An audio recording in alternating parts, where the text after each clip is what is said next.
په دې وروستیو کې ګڼ ځوانان د بیکارۍ او غربت له امله شکایت کوي او ډېر یې بیړ کېږي چې په مرګونو لارو بهرنیو هیوادونو ته لاړ شي. خو دلته په ننګرهار ولایت کې د شهدا او معلولینو ریاست د څار لاندې د HHRD موسسې په مالي همکارۍ 583 ځوانان د شپږ میاشتنیو حرفوي زده کړو فارغېږي.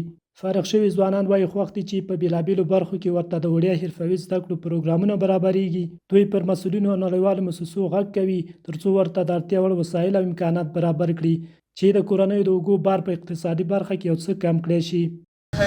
زه د موبایل سازۍ کلاس کې وم او د دې کلاس کې ما ډېر شیان زده کړل. موبایل مخکې لکه موږ هېڅ کسب مې یاد نه و، دا کسب مې اوس یاد کړی دی، نو د دې له وجې زه کولی شم چې خپل شخصي کاروبار جوړ کړم. مخکې به هم کار نه کوو، اوس کور ته یو حلال نفقه هم ګټو. شپږ میاشتې کې استادان شو خیاطۍ او کار کوو انشاءالله. بس نور هم بس خپل فعالیت کوو. غوښتنه مې همدا ده بس نور هم دا پروګرام لا زیات کړي. موږ ډېر ځوانان بېروزګاره دي او په کار باندې بوخت شي. بل لوري ته د شهدا او معلولینو ریاست مسؤلین زیاتوي په دغه 583 تنو کې معلولین، یتیم او د ټولنې بېوزله ځوانان شامل دي چې د ستونزو له امله په دې نه وو برلاسي شوي ترڅو تعلیم یا هم حرفوي زده کړې وکړي. په وینا د فارغ شوو ځوانانو ډېری شمېر د لرو پرتو ولسوالیو اوسېدونکي دي.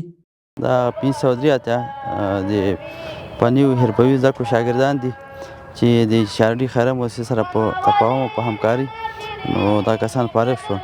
په دې کې یتیمان دي، معلولین دي، بېوزله دي. دغه شاګردان چې تا چې ویلي دا ټول د لرو پرتو سیمو شاګردان دي او امارت اسلامي ژمن ده چې دغه شی ورته نور پروګرامونه هم برابر کړي. موږ کوشش کوو نور موسسو سره هم خبره کړې او دې نه مخکې هم په لسهاوو شاګردان فارغ کړي او راتلونکي کې هم اراده شته. هاخوا د HHRD موسسې ځایي مسؤلین په خپلو خبرو کې وایي یادو کسانو ته په څلورو برخو خیاطي، کمپیوټر، موبایل سازي او انګلیسي ژبې کې زده کړې ورکول شوي او په مسلکي ډول روزل شوي دي. په وینا یاده موسسه د حرفوي زده کړو ترڅنګ په یو شمېر نورو برخو کې هم د خلکو لاسنیوی کوي او له تېرو اوو کلونو افغانستان کې خپلو فعالیتونو ته دوام ورکوي. په دغه پروګرام کې موږ تقریبا 583 تنه فارغین لرو. 41 تنه په خیاطۍ برخه کې موږ وروزل، 11 تنه موږ په موبایل جوړونې په برخه کې موږ وروزل، همدارنګه 252 تنه موږ د کمپیوټر په برخه کې او 259 تنه موږ د انګلیسي په برخه کې وروزل. دغه پروګرام په دوه دورې لرلې. لومړنۍ دوره یې 6 میاشتې وه، دویمه دوره هم همداسې.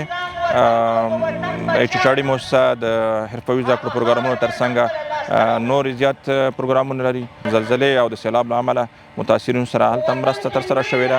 ترڅنګ یې د صحي اوبو خدماتو په برخه کې مرسته کوي. همدارنګه د یتیم ملاتړ پروګرام له طریقه تقریبا په افغانستان کې 2600 یتیمانو کفالت په غاړه لري چې دوی سره د تعلیم په برخه کې مختلفې مرستې ترسره کیږي.